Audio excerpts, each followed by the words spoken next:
Good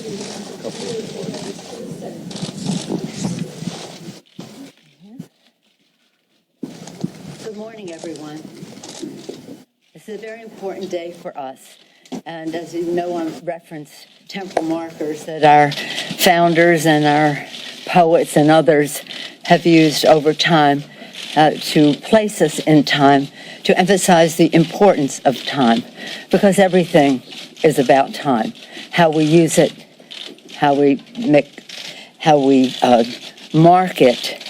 And today is an important day because today is the day that we name the managers, we go to the floor to pass the resolution to transmit the articles of impeachment to the Senate, and later in the day, when we have our engrossment, that we march those articles of impeachment to the United States Senate. As I've said, it's always been our founders, when they started, when in the course of human events it becomes necessary, when. Abraham Lincoln 7 years ago. Thomas Paine, these are the times that try men's souls, the times that found us. Again and again, even our poets, Longfellow. Remember, listen, my children, and you will hear of the midnight ride of Paul Revere on the 18th of April in 75.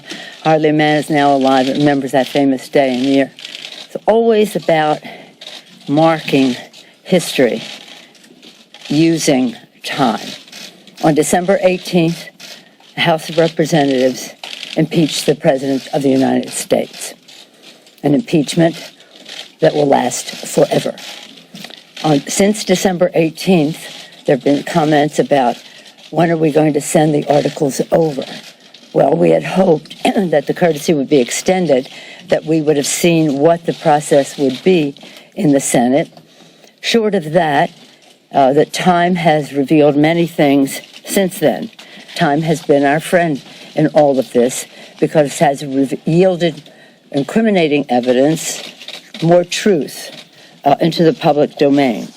Since we passed the articles on December 20th, 2 days later, new emails showed that 91 minutes after Trump's phone call with President Zelensky, a top Office of Management and Budget aide asked the Department of Defense to hold off on the Ukraine aid. On December 29th, revelations emerged about the OMB director and acting chief of staff Khomeini's role in the delay of the effort by lawyers in the administration to justify the delay, and the alarm. This is very important, that the alarm that the delay time caused within the administration. On January 2nd, newly unredacted Pentagon emails, which the House subpoenaed and the president blocked, raised serious concerns by the Trump administration officials. They were concerned about the legality of the president's hold on the aid to the Ukraine. On January 6th, former Trump National Security Advisor John Bolton said he would comply with a subpoena to testify and that he has new relevant information. On January 13th, reports emerged the Russian government hacked the Ukrainian gas company Burisma as part of their ongoing effort to influence U.S. elections in support of President Trump.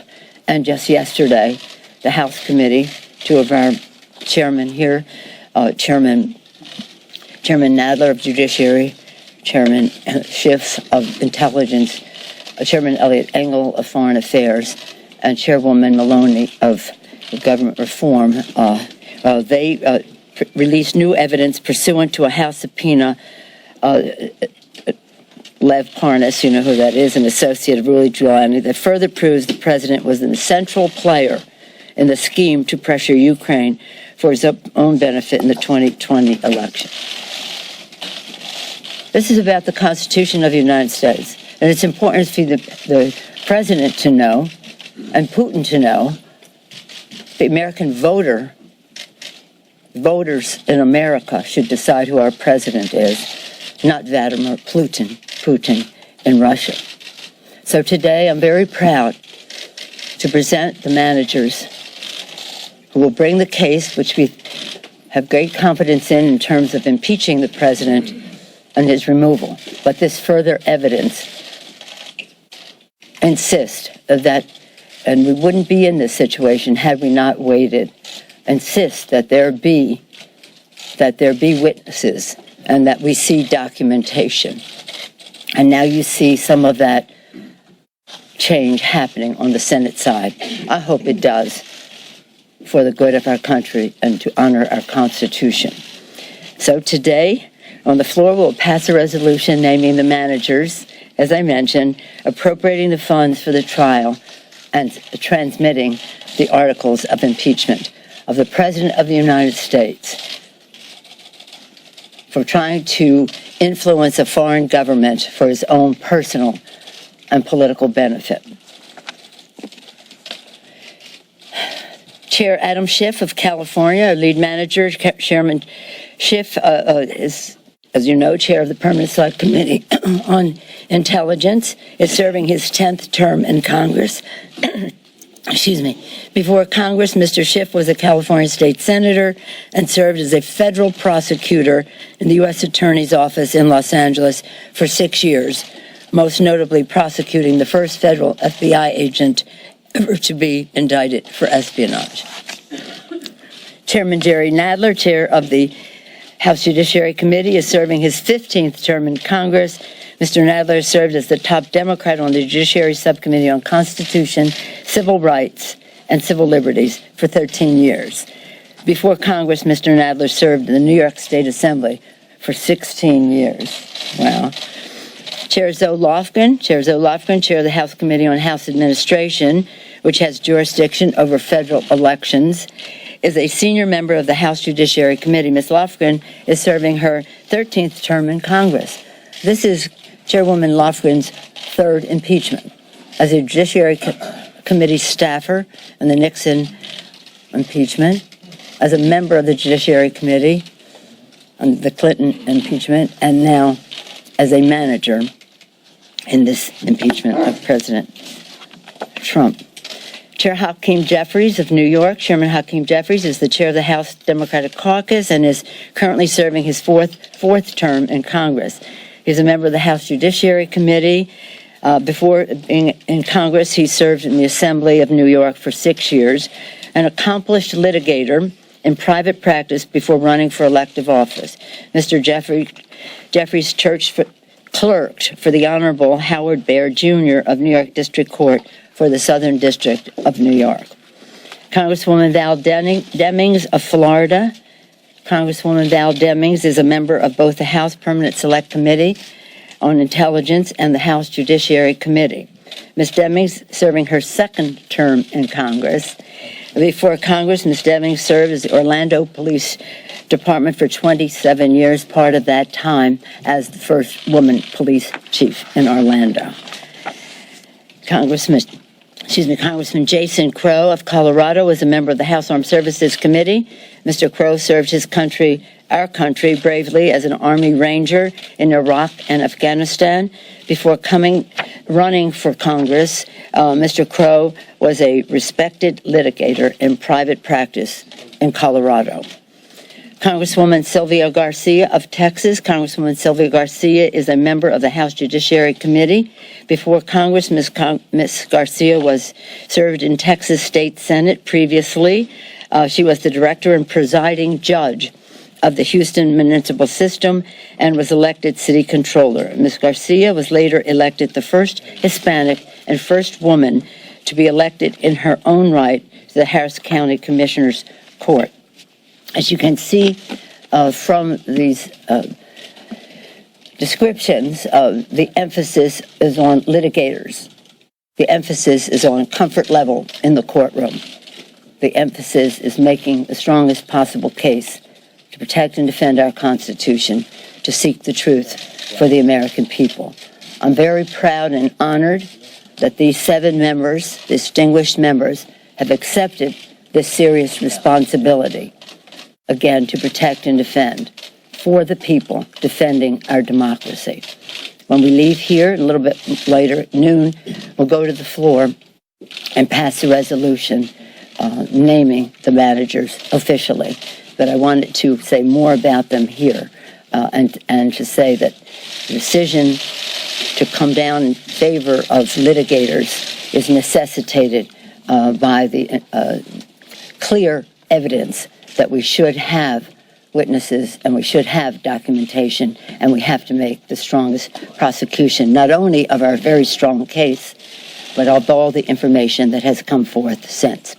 We're going to take a few questions. Speaker Pelosi. Yes, sir. If time has only strengthened your case, why did you rush to have a vote before Christmas? And, Mr. Chairman, why hold only public hearings for just 2 weeks? Well, couldn't you stretch this out longer in order to get this more information that you consider has only bolstered your case? Well, I'll yield to the distinguished chairman, but I will say that we had a strong case for impeachment of the president and removal for the president. Anything more would be in terms of where we go in the Senate, and I'll yield to the chairman. We've always felt a certain urgency about this impeachment, given that the president was trying to get foreign help in cheating in the next election.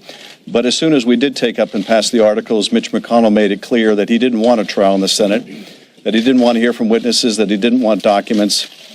And this time has given us the ability to show the American people the necessity of a fair trial, to expose the degree to which McConnell is working hand in hand with the subject of the impeachment, the president, to essentially turn what should be a trial into a sham. And that time has been, I think, very effective in not only bringing new evidence to light, and the evidence was already overwhelming, but also forcing senators to go on record. Do they want a fair trial, one that's fair to the president, but also fair to the American people, or are they going to participate in a cover-up? So I think it's been very effective, and as you've seen, additional evidence continues to come to light that not only has bolstered an already overwhelming case, but has also put additional pressure, I think, on the Senate to conduct a fair trial.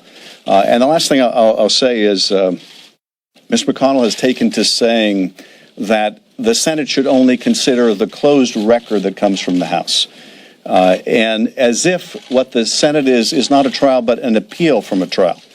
But of course, the Senate, the framers had in mind a real trial with witnesses and evidence. And if McConnell makes this the first trial in history without witnesses, it will be exposed for what it is, and that is an effort to cover up for the president. Finally, some have suggested, as part of your question, why didn't we wait to get more testimony? Well, we have sought McGahn's testimony, Don McGahn, the president's lawyer, since April of last year. We still don't have a final court judgment. So, yes, we could have waited years to get testimony, further testimony from all the people the president has been obstructing. But essentially, that would completely negate the impeachment power. That is, allow the president, by virtue of obstruction, to prevent his own impeachment. And that was an unacceptable course, particularly when the whole object of the president's scheme was to cheat in the election, which is the ordinary mechanism for dealing with a corrupt presidency. Madam Speaker. Madam Speaker. Let me just say, I was very discouraged to see Mitch McConnell sign on to a resolution dismissing the case. That, to me, dismissal is cover-up. Dismissal is cover-up. Do you want to speak to that, Jerry? Let me add to that. There is an overwhelming case, beyond any reasonable doubt, that the president betrayed the country by withholding federal funds appropriated by Congress, breaking the law in doing so, in order to extort a foreign government into intervening in our election to embarrass or to try to embarrass a potential political opponent of his. There's overwhelming evidence of that. We couldn't wait because, some people said, well, let the election take care of it. He's trying to cheat in that election. So it is essential that we bring this impeachment to stop the president from trying to rig, not from trying, he tried, from rigging the next election, from conspiring with a foreign government, as the Russian government attempted to rig our last election. The evidence is overwhelming. The latest evidence with Parnas and Giuliani makes it even more so. It made sense to wait a while as more evidence piled up, but we have to proceed because the integrity of the election is at stake. Let me add one other thing. This is a test of the Constitution.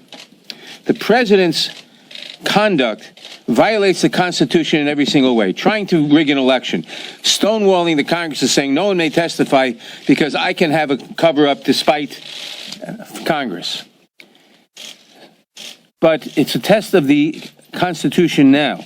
The Senate is intended by the Constitution to conduct a fair trial. The American people know that in a trial you permit witnesses. You present the evidence.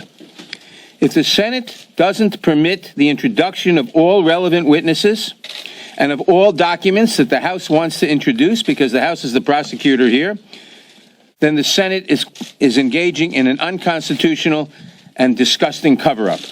So the question is, does the Senate is on trial as well as the President.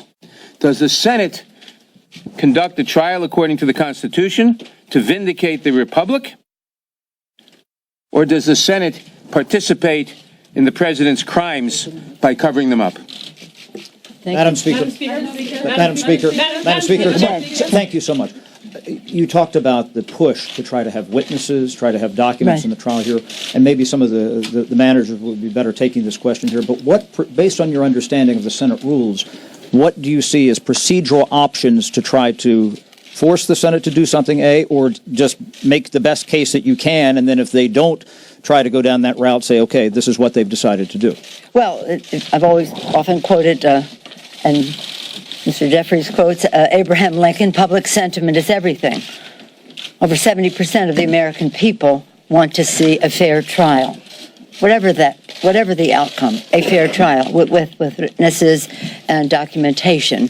And we haven't seen even the rules. We put our rules out in October for the next couple of months, the next few months that followed for our making the case. We haven't seen what the rules are in the Senate. But we do know that in the time that has transpired since December 18th, the American people have come down in favor of a fair trial, which they always wanted, but meaning that it would entail having witnesses as well as documents. Anyone else want to speak to that? My colleagues? Mr. Jeffrey. Well, the evidence is overwhelming that Donald Trump corruptly abused his power by pressuring a foreign government to target an American citizen for political and personal gain by withholding $391 million in military aid to Ukraine without justification. There is a mountain of evidence in that regard. In America, no one is above the law. That is why the House proceeded with great leadership from Speaker Pelosi, Chairman Schiff, and Chairman Nadler to hold this president accountable. The Constitution required it. Our democracy required it. Given the evidence that has been built to date, the American people deserve a fair trial. Our democracy deserves a fair trial. The Constitution deserves a fair trial. So we're going to simply follow the facts, apply the law, be guided by the Constitution, and present the truth to the American people. Speaker Pelosi has given us the space for the American people to weigh in over the last few weeks, which has led at least 4 senators, which is the magic number, to publicly indicate that in their view, a fair trial does include the presentation of documents and the presentation of witnesses. We certainly hope that is what will take place. Mr. Speaker, can I just add, if I could just add really quickly onto this, and I thank Chairman Jeffries. I just want to underscore the importance of documents because we spent a lot of time talking about John Bolton and other witnesses. Witnesses may tell the truth and witnesses may not tell the truth. Documents generally lie. And in the documents that we submitted to the Judiciary Committee just last night, you see the importance of documents. Because included among the Parnas documents we obtained is a letter from Giuliani trying to set up a meeting with the President of Ukraine, Zelensky, to discuss a particular matter. Of course, we know that matter is the investigations that the President wanted Ukraine to undertake of his political opponent. There's been speculation from time to time maybe the President or his allies will throw Mr. Giuliani under the bus. That letter makes clear that Giuliani, in his own words, is acting at the behest and with the knowledge and consent of the president. There is no fobbing this off on others. The president was the architect of this scheme. These documents are important. We have only obtained a very small sample of the universe of documents that the president is withholding. If Mr. McConnell wants to follow the Clinton model, as he keeps professing, all of the documents were provided before the trial. Those documents should be demanded by the senators. If the senators want to see the evidence, they should demand to see the documents and not participate in an effort to stonewall or cover up the president's misconduct. And witnesses were deposed. Yes. As the Speaker mentions, the other, of course, profound distinction between now and the Clinton case is that the witnesses that the House managers sought in the Clinton trial had already testified. Their testimony was known. So the question for the senators then was, do we want to hear them again? And there was another question not present here, which is, do we really want to hear witnesses talking about sex on the Senate floor? That's not the issue before us. The issue here is, does the Senate want to hear from witnesses who have never testified? People who, like other witnesses, have firsthand information. And unless the president is willing to concede everything the House has alleged, these witnesses are very pertinent and relevant. And so this is another profound distinction between the Clinton investigation and trial and where we are today. Madam Speaker, having witnesses for the prosecution opens up potentially having witnesses for the defense, and Republicans have suggested they would like to call Hunter Biden. Are you, the managers, prepared for that? Would you like to speak to that? Let me say, we are prepared, but the relevant question is relevance. Is relevance. In any trial, you call witnesses who have information about the allegations, about the charges. The allegations, for which there's a mountain of evidence, are that the president betrayed his country by trying to extort the Ukraine by withholding $391 million in military aid that Congress had voted in order to get Ukraine to announce an investigation of a domestic political opponent. That's the allegation.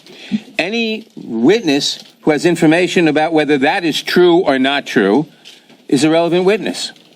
Anybody like Hunter Biden who has no information about any of that is not a relevant witness. Any trial judge in this country would rule such a witness as irrelevant and inadmissible. If someone is accused of robbing a bank, witnesses who say we saw him run into the bank or we saw him someplace else are relevant.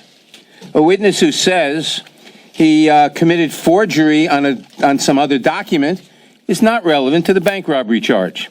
That's the distinction. But let me just say that what is at stake here is the Constitution of the United States. This is what an impeachment is about. The president violated his oath of office, undermined our national security, jeopardized the integrity of our elections, tried to use the appropriations process as his private ATM machine to grant or withhold funds granted by Congress in order to advance his personal and political advantage. That is what the senators should be looking into. This is a president who said the Second Amendment, the Article 2, says that I can do whatever I want. It does not. He's undermining a system, the beautiful, exquisite, brilliant genius of the Constitution, the separation of powers, by granting to himself the powers of a monarch, which is exactly what Benjamin Franklin said we didn't have, a republic, if we can keep it. So this is a very serious matter, and we take it to heart in a really solemn way. In a very solemn way. It's about the Constitution. It's about the republic, if we can keep it. And they shouldn't be frivolous with the Constitution of the United States, even though the President of the United States has. The President is not above the law. He will be held accountable. He has been held accountable. He has been impeached. He's been impeached forever. they can never erase that. I'm very proud of the managers that we have. I believe that they bring to this case in the United States Senate great patriotism, great respect for the Constitution of the United States, great comfort level in a courtroom, great commitment, again, to the Constitution. Jerry being the chair of that Constitutional Subcommittee for 13 years, Zoe being involved in 3 impeachments, and there are others bringing their intellectual resources and their knowledge to all of this. So I thank them for accepting this responsibility. I wish them well. It's going to be a very big commitment of time, but I don't think we could be better served than by the patriotism and dedication of the managers that I am naming here this morning. Thank you all very much.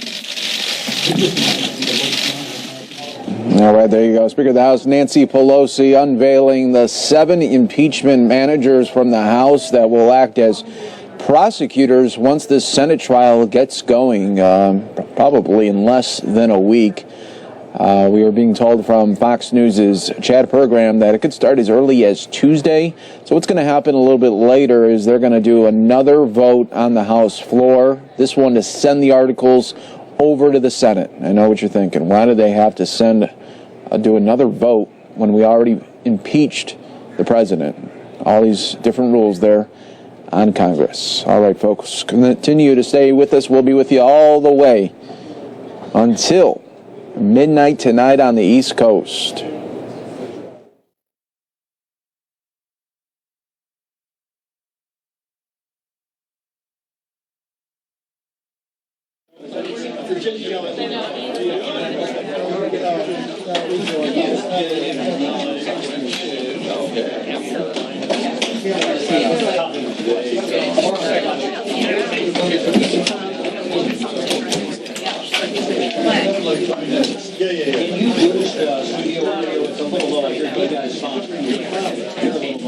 Yeah.